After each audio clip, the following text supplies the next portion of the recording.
عزت ملتی ہے قرآن کے ساتھ، اور قرآن ایک ایسا کتاب ہے کہ اللہ فرماتے ہیں کہ اِنَّا نَحْنُ نَزَّلْنَا الذِّكْرَ وَإِنَّا لَهُ لَحَافِظُونَ۔ پہلے بھی اللہ نے کتابیں اتاری ہیں، آسمانی کتابیں، لیکن سب میں رد و بدل کیا گیا ہے۔ لیکن قرآن ایک ایسی کتاب ہے، اللہ فرماتے ہیں تم صرف اس کی کیا علم حاصل کرو، قرآن کا علم آگے سکھاؤ، حفاظت کی ذمہ داری تمہاری نہیں ہے، وہ میں نے خود اٹھا رکھی ہے۔ باقی کتابوں میں رد و بدل ہو چکی ہے، لیکن اس میں نہیں ہے۔ یہ ایک ایسی کتاب ہے، اللہ رب العالمین نے خود اس کی ذمہ داری اٹھا لی۔ اور اِنَّا نَحْنُ نَزَّلْنَا الذِّكْرَ، قرآن کو اللہ نے ذکر کہا ہے، یہ قرآن ذکر ہے۔ اور نبی کریم صلی اللہ علیہ وسلم فرماتے ہیں کہ ذکر کرنے والے کی مثال زندگی ہے اور نہ کرنے والے کی مثال مردے کی ہے۔ اب جوڑ بن گیا کہ مطلب یہ ہے قرآن کی محبت جس کے دل میں موجود ہے وہ زندہ ہے، جس کے دل میں قرآن کی محبت نہیں ہے وہ زندہ ہو کر بھی مردہ ہے۔ وہ زندہ چلتا پھرتا رہے لیکن وہ مردہ ہے۔ غزوہ احد میں جب 70 صحابہ کرام شہید کیے گئے، حضرت امیر حمزہ رضی اللہ تعالیٰ عنہ کی 11 ٹکڑے بنا دیے گئے۔ اور جب آپ صلی اللہ تعالیٰ علیہ وسلم کی پھوپھی صفیہ وہ دوڑتی ہے، آ رہی ہے، آپ نے فرمایا اسے روک لے، اسے آگے نہ آنے دے، زنانہ یہ عورت ذات ہے، اور یہ جب اپنے بھائی کی یہ حالت دیکھے گی تو برداشت نہیں کر پائے گی۔ اور خدا آپ صلی اللہ تعالیٰ علیہ وسلم کہتے ہیں کہ اللہ کی قسم ہے میرے چچا حمزہ، آج تجھے دیکھ کر میں جتنا غمگین ہوا ہوں اتنا میں زندگی میں کبھی غمگین نہیں ہوا ہوں۔ یہ دیکھ کر جتنا غم اور دکھ مجھے، اور یہ صحابہ کرام، لیکن جب صفیہ آتی ہے تو وہ کہتی ہیں لوگوں سے کہ میرا بھائی شہید ہوا ہے یا نہیں ہوا ہے، میں مجھے اس چیز کی پرواہ نہیں ہے، لیکن مجھے یہ بتاؤ کہ میرے محمد کا کیا حال ہے، محمد کا حال بتاؤ صلی اللہ تعالیٰ علیہ وسلم۔ جب 70 صحابہ کرام شہید ہو گئے، قبریں کھودتے ہیں۔ عرب میں جو قبریں ہوتی ہے وہ آپ نے دیکھی ہوگی، ہمارے ہاں جو قبر عموماً سارے علاقوں میں یوں سیدھا وہ یوں کاٹتے ہیں زمین کو، پھر یہ اندر کی طرف وہاں پر جب لاش رکھنے لگے صحابہ کرام پوچھتے ہیں اللہ کے رسول ہم کون سے لوگوں کو آگے رکھتے ہیں، یعنی 3 سے 4 کو رکھتے ہیں۔ اللہ کے پاک پیغمبر فرماتے ہیں ذرا غور کرنا، سوچ کے رکھنا، جس کے پاس قرآن کا علم زیادہ ہو پہلے اس کو رکھ دینا ہے، جس کے پاس قرآن کا علم زیادہ ہو پہلے اس لاش کو رکھ دینا۔ تو دیکھو نا یار، زندگی میں بھی پہلے اور جب شہید ہوتے ہیں اس کے بعد بھی آپ صلی اللہ تعالیٰ علیہ وسلم نے فرمایا پہلے ان کو رکھو جن کے پاس قرآن کا علم زیادہ ہے۔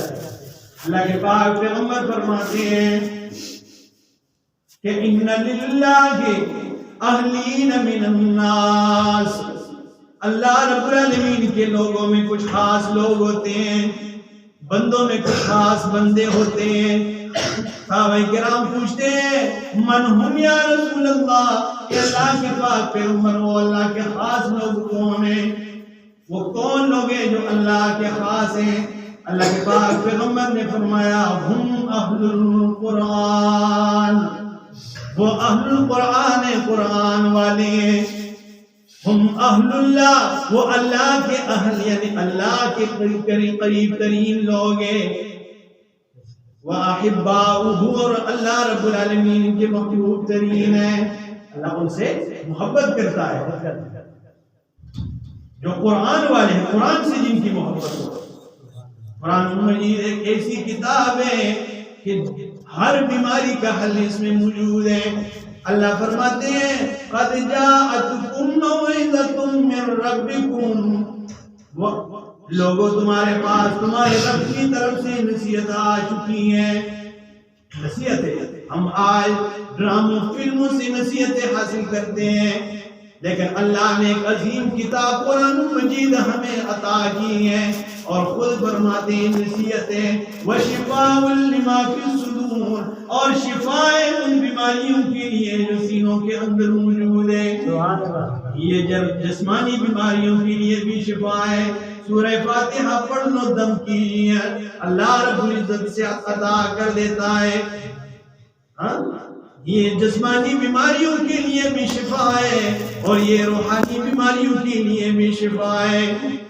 یہ سینوں کے اندر جو گند بھرا ہوا ہے ان کے لیے بھی شفا ہے. یعنی کس طرح شفا ہے؟ عقیدہ غلط ہے، شرکیات بدعات سے بھرا پڑا ہے، تو ان ساری بیماریوں کے لیے قرآن شفا بلکہ اللہ نے اتارا ہے. اللہ فرماتے ہیں قد جاءتکم موعظۃ من ربکم وشفاء لما فی الصدور. یہ شفا ہے ان بیماریوں کے لیے جو سینوں میں ہے، وہدن اور ہدایت ہے، ورحمت للمؤمنین اور مومنوں کے لیے رحمت ہے. یہ مومنوں کے لیے رحمت ہے. قرآن مجید سے جس کا واسطہ پڑا ہے حضرت حباب رضی اللہ تعالیٰ عنہ، یا غالباً حضرت حبیب کو کس کو لٹکایا گیا ہے؟ لٹکایا ہے.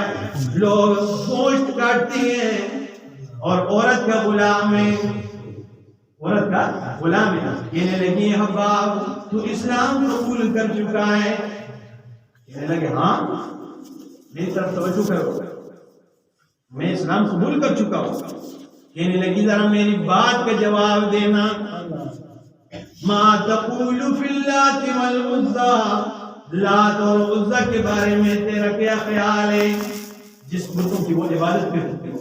وہ کہنے لگے صنمان اب کمان لا یسمان لا ينفعان ولا يضران. کہنے لگے وہ یہ تو بت ہیں نہ جو دیکھتے ہیں نہ سنتے ہیں، اگر تم ماتھے رگڑیں سجدے کریں رکوع کریں تو تجھے نفع نہیں دے سکتے ہیں، اور اگر تو ان کی عبادت چھوڑ دے تجھے ضرر بھی نہیں دے سکتے. یہ قرآن سے جب اور رسول اللہ صلی اللہ تعالیٰ علیہ وسلم سے، تو عقائد پھر ایسے بنے کہ انہیں کوئی سختی اور کوئی جو ہے نا وہ ہر قسم کی ظلم ستم انہوں نے برداشت کر دیے، لیکن قرآن اور رسول اللہ صلی اللہ تعالیٰ علیہ وسلم کی دامن کو انہوں نے چھوڑا نہیں ہے. قرآن نے عزت دی ہے. جب مکہ فتح ہو گیا، حضرت بلال رضی اللہ تعالیٰ عنہ جو کالے رنگ کے غلام تھے، لوگ نام بھی نہیں لیتے تھے، لیکن جب اسلام قبول کیا، قرآن پڑھا، نبی کریم صلی اللہ تعالیٰ علیہ وسلم کی غلامی میں آ گیا. جب مکہ فتح ہو گیا، ہر صحابی کی چاہتی ہے کہ آج مجھے اذان کے لیے کہا جائے گا کہ اذان دے، بیت اللہ میں اذان دیا جائے. اور نبی کریم صلی اللہ تعالی علیہ وسلم نظریں دوڑا رہے اور ایک دم پوچھتے آئی نہ بلال. لوگوں بلال کہاں ہے؟ بلال کو بلا رہا ہوں. بلال سے کہا بلال اذان دیجیے. کہنے لگے یا رسول اللہ مدینہ میں تو اذان کے لیے مختص جگہ تھی، لیکن یہاں پر کس جگہ میں اذان دوں؟ اللہ کے پاک پیغمبر نے فرمایا کعبے کی چھت پر چڑھ کے آج اذان دے. جب اذان دیتے نیچے مشرکین کھڑے ہو کے کہتے ہیں ہائے اللہ شکر ہے میرا باپ کل فوت ہو گیا، آج اگر ہوتا تو یہ عالم برداشت نہ کرتے. یہ کالا غلام آج کعبے کی چھت پر کھڑے ہو کر اذان دے رہا ہے. یہ عزت کس کی وجہ سے ملی ہے؟ قرآن کی وجہ سے، نبی کریم صلی اللہ علیہ وسلم کی غلامی کی وجہ سے. اور قرآن اللہ فرماتے ہیں شہر رمضان الذی انزل فیہ القرآن. لوگوں رمضان کا مہینہ یہ وہ برکت والا مہینہ ہے، انزل فیہ القرآن، جس مہینے میں قرآن اتارا گیا ہے. اس مہینے کو کتنی عظمت ملی ہے. انا انزلناہ فی لیلۃ القدر، ہم نے قرآن کو لیلۃ القدر والی رات میں اتارا ہے. لیلۃ القدر کو جیتنی، یہ قدر اس لیے کہتے ہیں کہ قدر کا معنی ہوتا ہے تنگی. اللہ قرآن میں فرماتے ہیں حضرت یونس علیہ السلام جب قوم کو چھوڑ کے جانے لگتے ہیں، اللہ فرماتے ہیں فَظَنَّ أَن لَّن نَّقْدِرَ عَلَيْهِ، میرے محبوب پیغمبر نے یہ گمان کیا ہے کہ ہم اس پہ تنگی نہیں کریں گے. اور دوسرے مقام پہ اللہ فرماتے ہیں فَقَدَرَ عَلَيْهِ رِزْقَهُ فَيَقُولُ رَبِّي أَهَانَنِ، جب میں اپنے بندے کو آزمانے لگتا ہوں تو اس کا رزق تنگ کر دیتا ہوں۔ تو اس کا معنی تنگی ہوتا ہے، اور ایک معنی یہ بھی ہے یہ اس لیے اس کو تنگی کہا گیا ہے کہ اس رات میں آسمانی فرشتے اتنے زمین پہ اترتے ہیں کہ زمین ان کے لیے تنگ پڑ جاتی ہے۔ اتنے فرشتے آسمان سے زمین پر اترتے ہیں۔ تو لیلۃ القدر والی رات، اور جس طرح مولانا رشید احمد صاحب نے آپ کو بتا دیا ہے کہ اس کا معنی ایک یہ بھی ہے کہ اس رات کو قدر اس لیے کہتے ہیں کہ ہم کہتے ہیں فلاں بندے نے میری بڑی قدر کی ہے، تو اللہ فرماتے ہیں کہ اِنَّا أَنزَلْنَاهُ فِي لَيْلَةِ الْقَدْرِ، ہم نے قرآن کو لیلۃ القدر میں اتارا ہے، یعنی اس رات میں اتارا ہے جس رات کی اللہ رب العزت کے ہاں بڑی قدر ہے۔ اب کتنی قدر ہے؟ اتنی قدر ہے کہ رات تو ایک ہے لیکن 72,000 مہینوں سے ہے۔ بہتر کتنے 1000 مہینوں سے۔ تو میرے دوستوں، قرآن مجید ایک عظیم کتاب ہے، یہ جس مہینے میں اترا ہے باقی کسی مہینے کا ذکر اللہ نے قرآن میں نہیں کیا ہے سوائے رمضان کے مہینے کے، اور یہ جس رات میں اترا ہے باقی کسی رات کا ذکر اللہ نے قرآن میں نہیں کیا ہے، لیکن جس رات میں قرآن کی نزول کی ابتدا ہوئی ہے اللہ نے قرآن میں تذکرے کیے ہیں۔ قرآن مجید میں اس کے تذکرے آپ کو نمایاں نظر آئیں گے۔ یہ قرآن مجید ایک عظیم کتاب ہے، یہ کوئی یہ چھوٹی بات نہیں ہے کہ بھائی مولوی صاحب آگے بس ختم کر دیا 22-23 دنوں میں اور بس بات ختم، یہ بہت بڑی بات ہے۔ اب یہ قسمت والے لوگ ہوتے ہیں جن کو یہ باتیں یہ محفلیں نصیب ہوتی ہے، ہر کسی کے نصیب میں یہ نہیں ہوتی۔ اور اگر کوئی عالم دین آپ کو یہاں پر قرآن سناتا ہے تو اللہ رب العزت کا شکر ادا کرو کہ اس پرفتن دور میں، اس فتنوں کے دور میں کہ گناہ پہلے زمانے میں گناہ کرنے کے لیے کوئی موقع تلاش کرنا پڑتا تھا، کوئی جگہ دیکھنی پڑتی تھی، لیکن آج موبائل کی صورت میں سارے گناہوں کا مجموعہ ہمارے اور آپ کے بچوں کے اور اپنے جیب تک آپ پہنچائے۔ تو اس سنگین دور میں بھی اگر قرآن تمہیں کوئی بیان کرتا ہے، تمہیں کوئی قرآن سناتا ہے، تو یہ بہت بڑی اللہ رب العزت کی فضل و کرم ہے کہ اس دور میں بھی ہمیں قرآن کو سننے کے لیے چن لیا ہے۔ سبحان اللہ۔ وَأَوْرَثْنَا الْكِتَابَ الَّذِينَ اصْطَفَيْنَا مِنْ عِبَادِنَا، میں نے اپنی کتاب کے وارث ان لوگوں کو بنایا ہے جن کو اللہ رب العزت نے چنا ہے۔ اصطفینا من عبادنا، جن کو اپنی بندوں میں سے چن کے لا کے قرآن کے لیے بٹھایا، قرآن سیکھنے کے لیے، سننے کے لیے۔ یہ صرف یہ نہیں ہے کہ بس آپ بوڑھے حضرات ادھر پیچھے کھڑے تھے بس ٹھیک ہے، نہیں، یہ بہت بڑی بات ہے، یہ بہت عظمت اور شان کی بات ہے۔ اور اپنے بچوں پہ کوشش کریں کہ قرآن کا علم حاصل کریں۔ قرآن کا علم، قرآن مجید ایک ایسی کتاب ہے جو دونوں جہانوں کی دولت ہے۔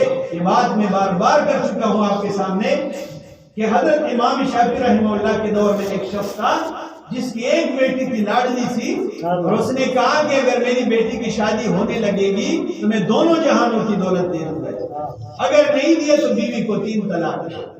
جب بیٹی جوان ہوتی ہے تو پھر علماء کے پاس جاتا ہے کہ جی بیٹی جوان ہو گئی، ایک جہان کی دولت تو میرے پاس ہے، میں مالدار جاگیردار نواب ہوں لیکن دونوں جہانوں کی دولت کہاں سے لاؤں گا۔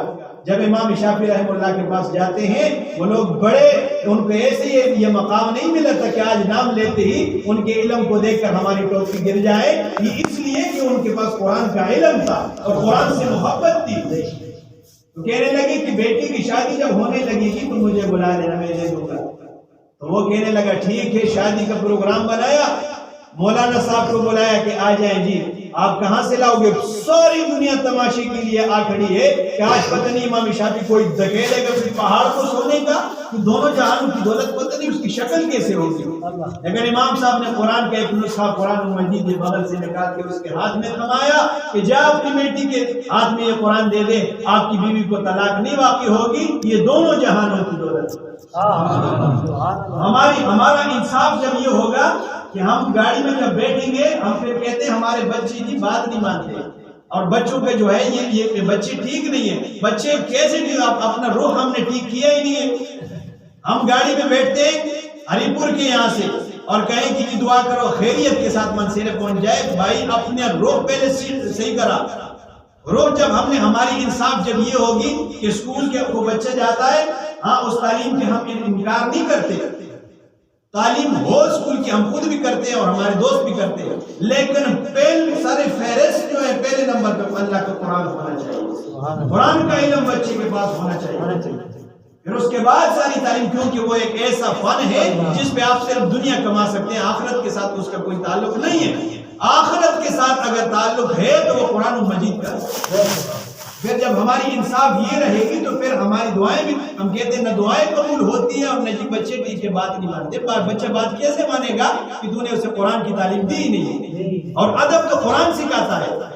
آج آپ دیکھ لیں جو بچہ اسکول جاتا ہو اس کے پیچھے کتابیں پیچھے لٹکی ہوتی ہے، جبکہ وہ زیادہ ہوتی اس کی تو زیادہ ادب کرنی چاہیے، لیکن ایک بچے کو قاعدہ ہاتھ میں دے دو اس نے سینے سے لگایا ہوگا، آپ کو خود بخود دیکھتے ہی پتہ چل جائے گا کہ ادب کون سا تعلیم سکھا، کون سی تعلیم ہمیں ماں باپ کی ادب سکھا رہی ہے، کون سی تعلیم ہے جو ہمیں ایک تہذیب پہ چلانے کی دعوت دے رہی ہے، ایک سیدھے صراط مستقیم پر چلنے کی دعوت دے رہی ہے، تو وہ تعلیم ہے قرآن مجید۔ اللہ رب العزت سے دعا ہے کہ جو باتیں ہم نے کہی اس پر عمل کرنے کی توفیق نصیب فرمائے۔ آخر دعوانا الحمدللہ۔